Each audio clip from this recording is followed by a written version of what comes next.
क्या आप जानते हैं भारत में एक संस्था ऐसी भी है जिसके पास लाखों करोड़ों की संपत्ति है, जिसका फैसला एक ट्रिब्यूनल करता है और जिस पर सरकार भी सीधे हस्तक्षेप नहीं कर सकती। नाम है वक्फ बोर्ड।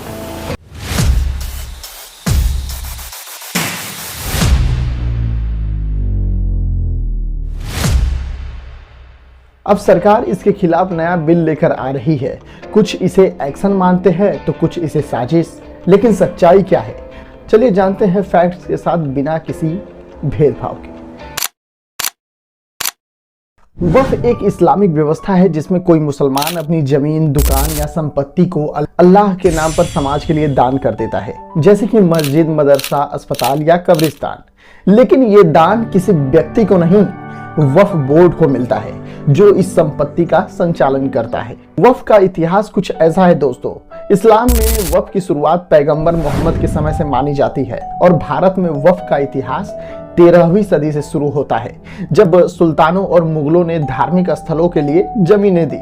अंग्रेजों ने इसे मान्यता देने के लिए 1894 में वक्फ वैलिडेटिंग एक्ट लाया। आजादी के बाद 1954 में पहला वक्फ कानून आया और फिर 1995 में एक बहुत ही शक्तिशाली वक्फ एक्ट आया, जिसे पीवी नरसिम्हा राव की सरकार ने लागू किया। चलिए जानते हैं वक्फ एक्ट 1995 क्या कहता है। इस कानून के जरिए वक्फ बोर्ड को ये ताकतें दी गई थी। क्या, ये जान लीजिए। वक्फ संपत्ति की देखरेख करना, वक्फ ट्रिब्यूनल का गठन जो फैसले देता है, और सरकार को सीमित हस्तक्षेप की अनुमति दी गई इस एक्ट के अंतर्गत। इस एक्ट के मुताबिक अगर कोई जमीन वक्फ घोषित हो जाती है तो मालिक को ट्रिब्यूनल जाना होगा, कोर्ट नहीं। और तब तक भारत सरकार कुछ नहीं कर सकती जब तक ट्रिब्यूनल न चाहे। अब बहुत से लोगों के मन में सवाल उठ रहा होगा कि वक्फ संपत्तियां पूरे भारत में कितनी होंगी। तो भारत में वक्फ संपत्तियों का अगर आंकड़ा बताया जाए तो करीब 8 लाख से भी ज्यादा संपत्तियां भारत में वक्फ की हैं, जिनकी वैल्यू लाखों करोड़ रुपए बताई जाती है। इनमें स्कूल, दुकानें, मस्जिद, कब्रिस्तान, हॉस्पिटल आदि शामिल हैं। लेकिन इन संपत्तियों का रेंट ज्यादा बार नॉमिनल होता है और कई मामलों में भ्रष्टाचार, फर्जीवाड़ा और अवैध कब्जे की शिकायतें भी मिलती हैं। अब सवाल ये भी है कि क्या दूसरे धर्मों में भी ऐसा सिस्टम है?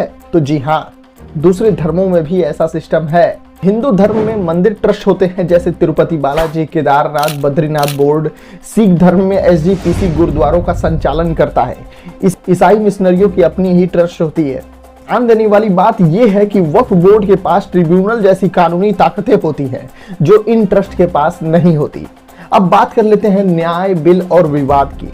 अब सरकार नया संशोधन ला रही है जिसमें वक्फ संपत्ति से जुड़ी चीजों पर दावा करने से पहले सबूत देना होगा। ट्रिब्यूनल की ताकतें सीमित की जाएंगी और ट्रांसपेरेंसी बढ़ाने की कोशिश की जाएगी।